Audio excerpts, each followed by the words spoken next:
Hi, good evening. Welcome to Bedtime Bible Stories.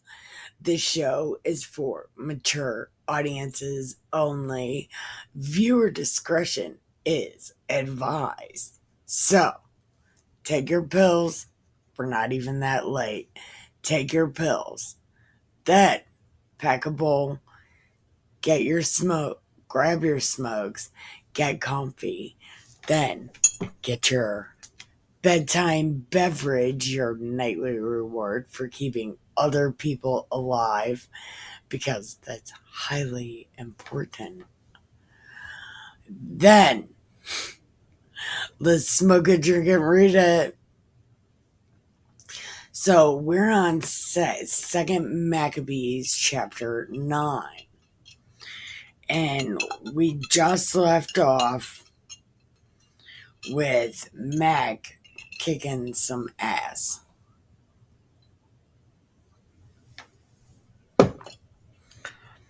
And then Maccabee did all that terrible shit to that family. So now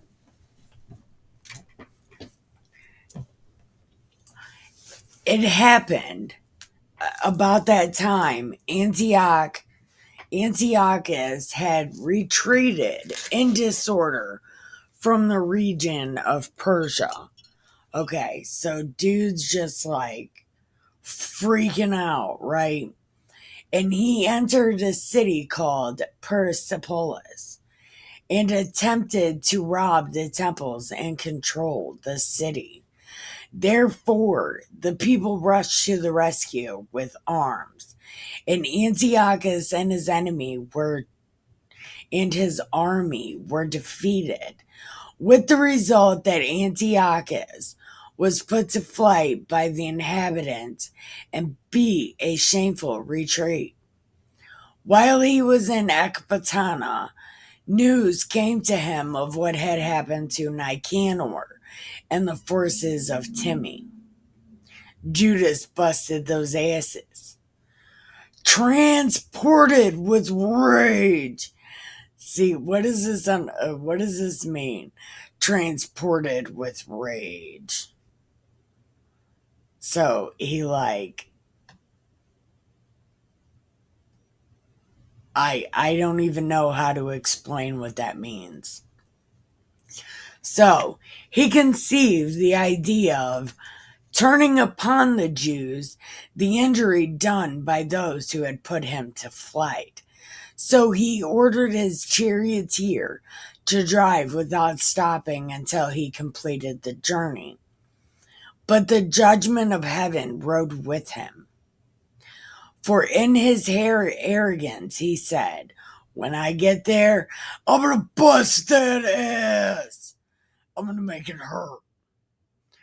But the all-seeing Lord, the God of Israel, struck him with an incurable and invisible blow. He got that ass kicked by the wind. As soon as he stopped speaking, he was seized with some sort of gut worms and diverticulitis,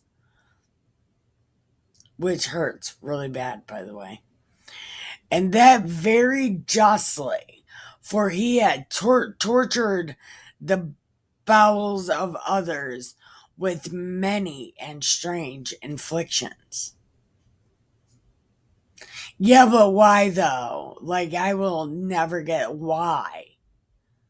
Why do you want to fry somebody alive? Like, how gross are you? I can't handle it. This guy gives me blood pressure. Yet, he did not in any way stop his insolence, but was even more filled with arrogance, breathing fire in his rage against the Jews, giving order to drive even faster. We got a fast car. Yeah, we're gonna listen to Tracy Chapman and fucking ride this horse. And so it came about that he fell out of his chariot as it was rushing along. So he was the turd that came out of the chariot's ass, and the fall was so hard as to torture every limb of his body. Listen to this guy. Hey. Okay. So his stomach's all fucked up and's got worms. Okay. And now all of his bones are broken. Okay. So stomach worms and all of his body is broken. Thus, he, who only a little while before had thought in his superhuman arrogance he could command the waves of the sea and imagined he could weigh the mountains in a balance, was brought down to earth, carried in a litter, making the power of God manifest to all, because the wind kicked his ass.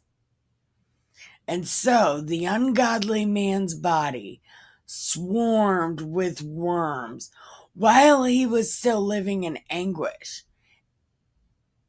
His flesh rotted away, and because of the stench, the whole army felt revulsion at his decay.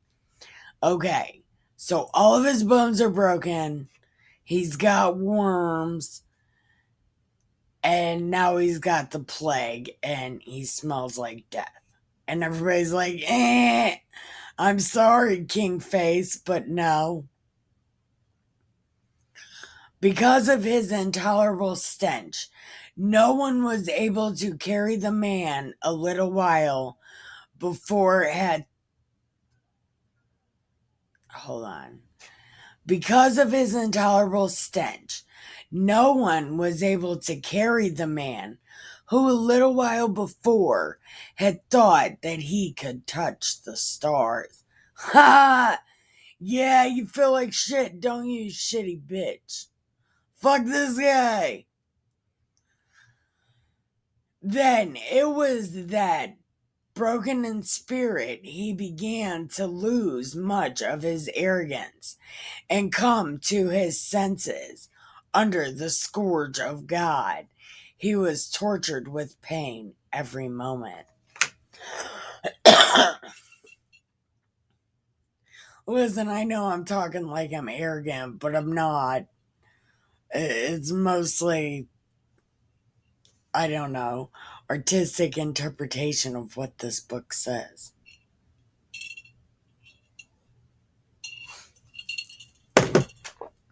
I think artistic interpretation still counts as being a good guy.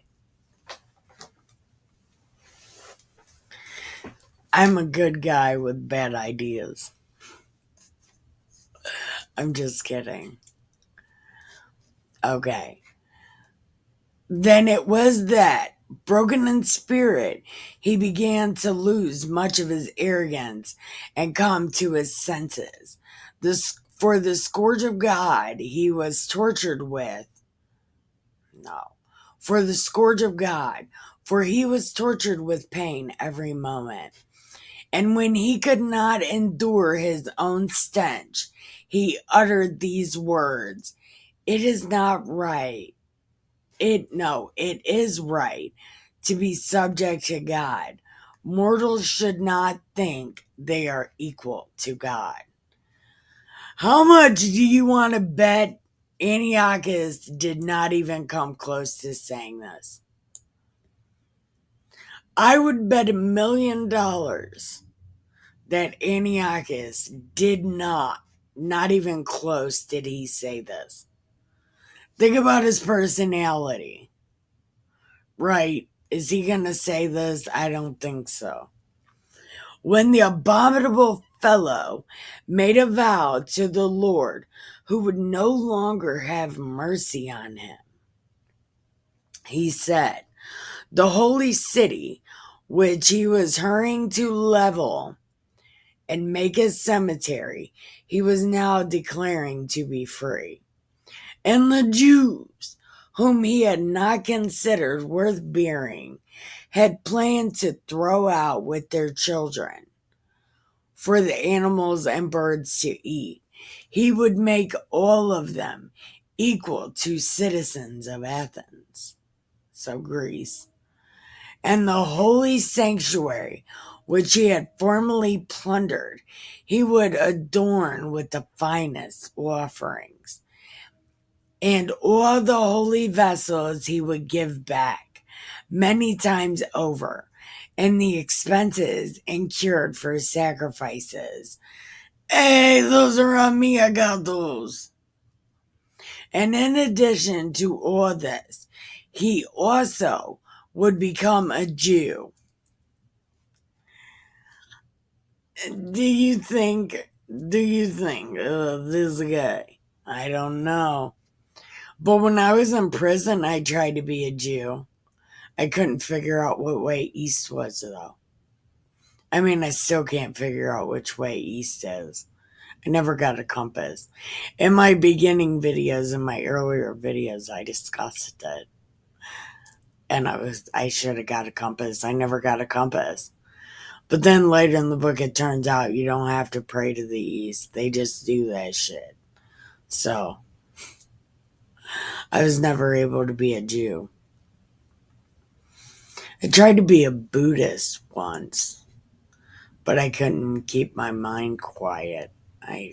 So that didn't work out either. Now I'm a Nikki. Okay, he would be a Jew and would visit every inhabited place to proclaim the power of God. And I don't know. When his suffering did not in any way abate, for the judgment of God had justly come upon him, he gave up all hope for himself and wrote to the Jews the following letter in the form of a supplication.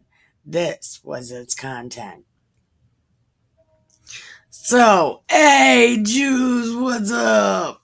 I know I've been having you killed and everything, but I hope you're doing well. If you and your children are well, I am glad, because you haven't been killed by the people I sent to kill you. Turns out I like Jews. I'm a Jew. I'm becoming a Jew. I remember with affection how I used to kill your people all the time, right? And on my way back from Persia,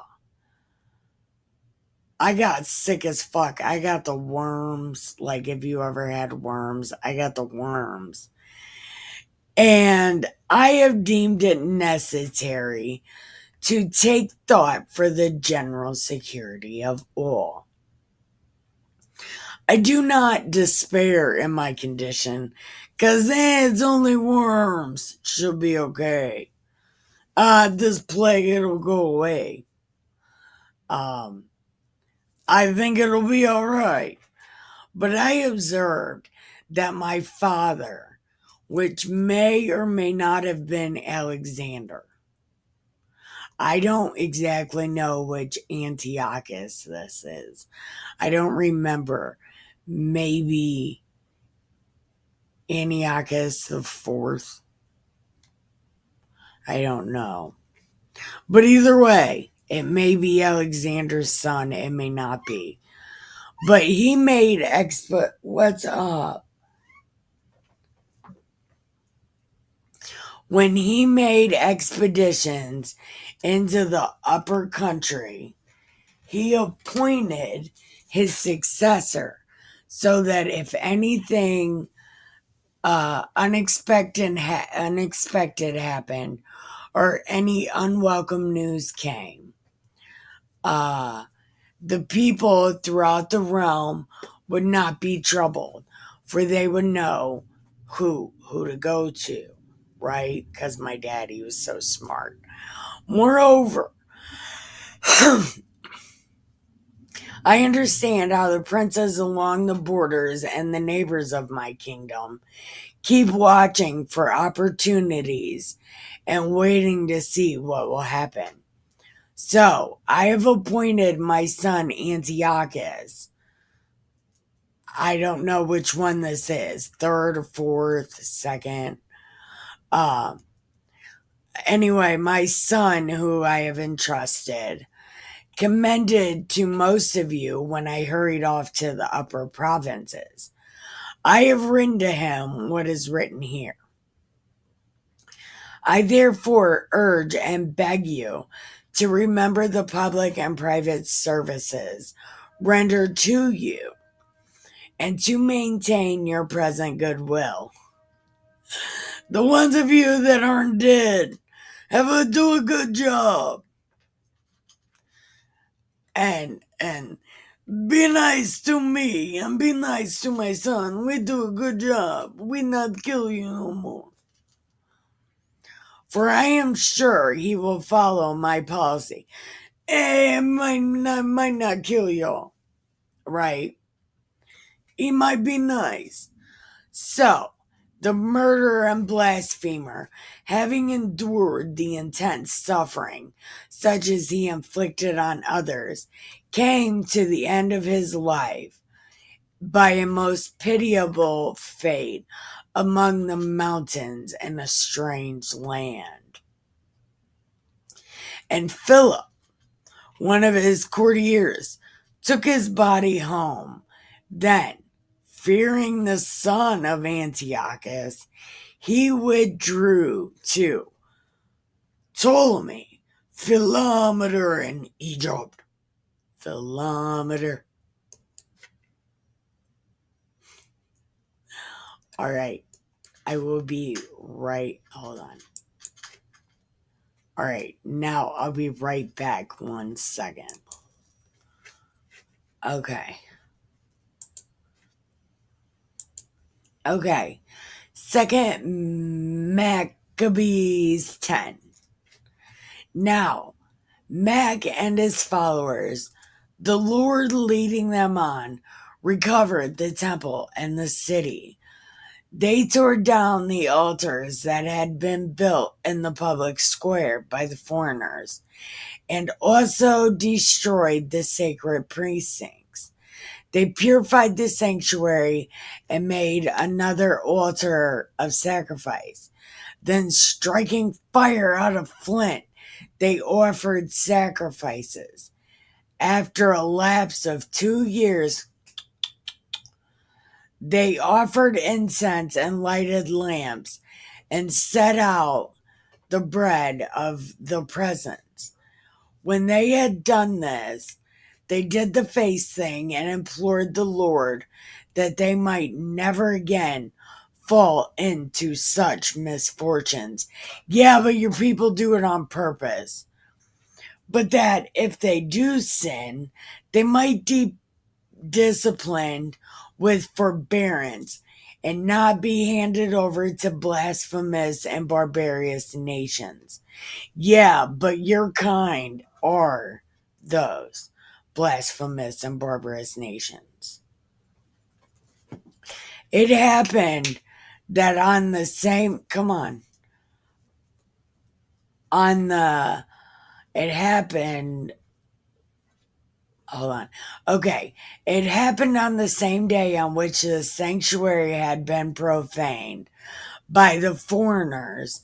The purification of the sanctuary took place on that same exact day, September 25th. They celebrated it for 8 days with rejoicing in the manner of the festival of booths. So they lived in half tents, remembering how not long before, during the festival of booths, they had been wandering in the mountains and caves like wild animals. So your whole life was a festival of booths there for a second. Therefore, carrying ivy wreaths, wands, and beautiful branches, and also, come here. Also, weaved ivy wreathed wands, beautiful branches, and fronds of palm. They offered hymns of thanksgiving to him who had given success to the purifying of his own holy place. No! What are you doing? God don't want a motherfucking palm tree. He wants swing music. And like dancing and shit. God wants to party. What are you doing? Are you making it like an opium den? This ain't right. God likes swing music. What are you doing? This guy. Hey, where you at? They decreed by public edict, ratified by vote, that the whole Jewish nation should observe these days every year, right around Dustin's birthday. Such then was the end of Antiochus, who was called Epiphanes. Now, we will tell you what took place under Eupator, who was the son of that ungodly man, and will give a brief summary of the principal calamities of the wars. This man, when he succeeded to the kingdom, appointed Lysias to have charge of the government and to be chief governor of Cilicia and Phoenicia. Ptolemy, who was called Macron, took the lead in showing justice to the Jews. His French namesake is not very good. No, that's not true, because the Jews are the ones who really lead France. So, okay, I guess his namesake is almost kind of like him. Because of the wrong that had been done to them, and attempted to maintain peaceful relations with them. Because France. It's not France, Nikki. Shut up. It's not France. As a result, he was accused before Eupator by the king's friends. He heard himself called a traitor at every turn. I mean, his namesake is. Allegedly. Because he had abandoned Cyprus, which Philometor had entrusted to him, and had gone over to Antiochus, unable to command the respect due to his office. He took poison and ended his life.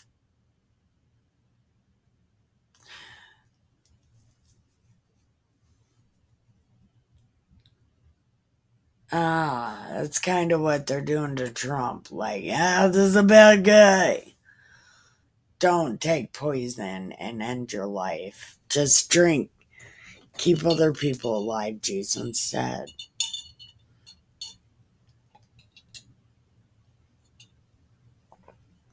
I know you probably think it's Diet Coke, Mr. Trump, but it's coffee.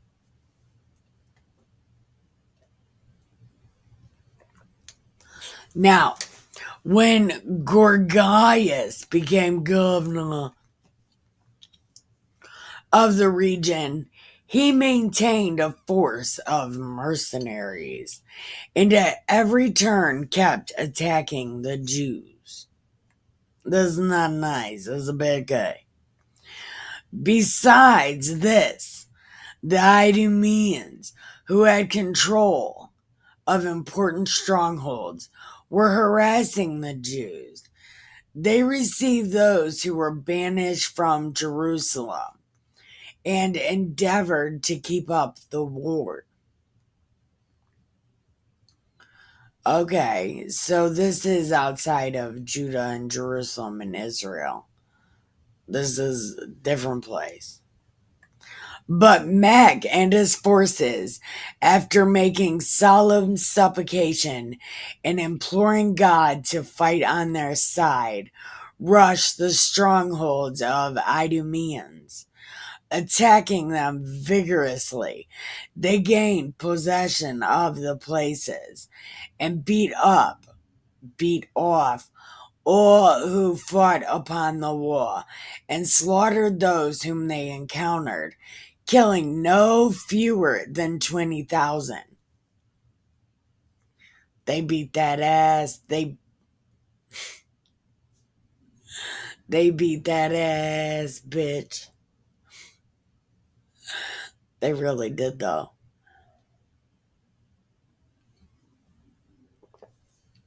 When at least 9,000 took refuge in two very strong towers, well equipped, well equipped to withstand a siege, Mac left Simon and Joe.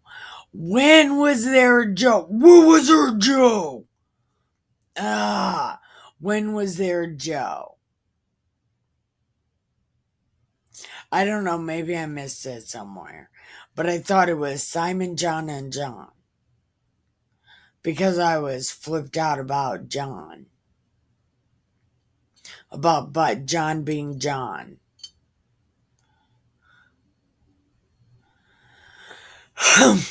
And also Zacchaeus. Zacchaeus. And his troops, a force sufficient to besiege them, and he himself said, I gotta go. I gotta go. I don't want to leave, but I gotta go right now. So he went quicker than two jiggles of a jackrabbit's ass. He was out of there. But those with Simon, who were money hungry, were bribed by some of those who were in the towers, and on receiving 20,000 drachmas, he let some of them slip away. Because you can't trust a Jew. They prove that all the time. Like, these motherfuckers are snake people. They may not literally be lizard people, but they're fucking snakes for sure. When word of what had happened came to Mac, he gathered the leaders of the people and accused these men of having sold their kin for money by setting their enemies free. Then he killed these men. He said, fuck these guys. And immediately captured the two towers. He said, fuck you guys. Oh, you suck. Having success at arms in everything he undertook, he destroyed more than 20,000 in the two strongholds.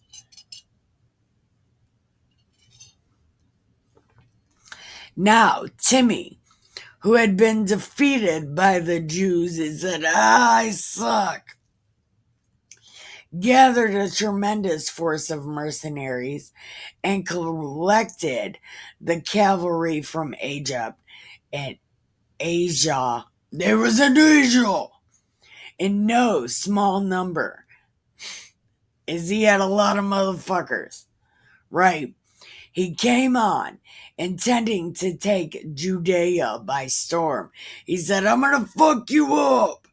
And then Mac was like, no, you're not.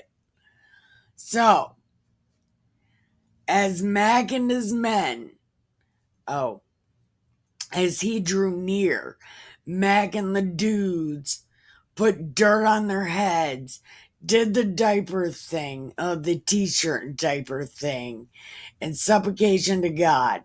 Falling upon the steps of the altar, they implored him to be gracious and to be an enemy to their enemies and an adversary to their adversaries, as the Lord declares.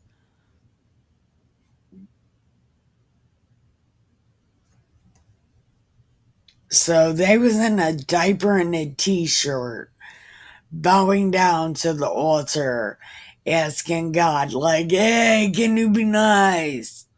So that's what they was doing. And rising from their prayer, they took up arms and advanced a considerable distance. And when they came near the enemy, they halted. Just as dawn was breaking, the two armies joined in battle. So it was like some Lord of the Rings shit. This guy was over here and that guy was over there. And then, boy, they ran together like orcs and elves. Boy, they was fighting, right? And one having a pledge of success and the only and not their valor, but their reliant. What the fuck? So the two armies was running to fuck each other up. The one having a pledge of success and victory, not only their valor, but their reliance on God, while the other made rage their leader in the fight. When the battle became fierce, there appeared to the enemy from heaven 5 resplendent men on horses with golden bridles, and they were leading the Jews. They was like, come on, let's fight, I'm gonna fight. Right. And then the two of them took Mac between them and shielding them with their own armor. Shielding him with their own armor and weapons.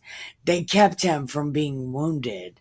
They showered arrows and thunderbolts on the enemy, so it confused and blinded them.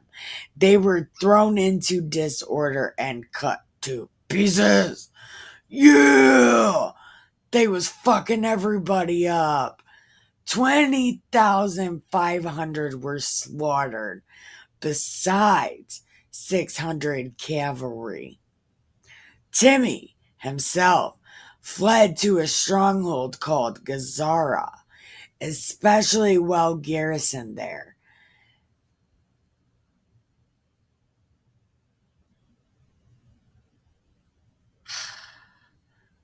Carreras was commander. Then Mac and his men were glad that they then Mac and his men were glad. They besieged the fort for 4 days.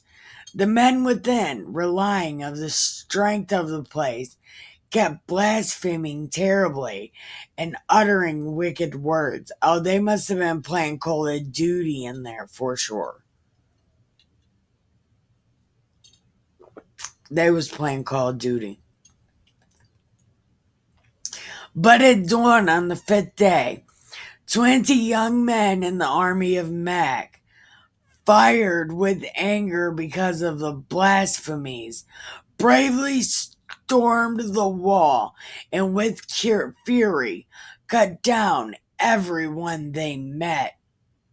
Yeah, because cussing at God is not worth it. Others who came up in the same way wheeled around against the defenders and set fire to the towers, and they kindled fires and burned the blasphemers alive. Why? Why do you set everybody on fire?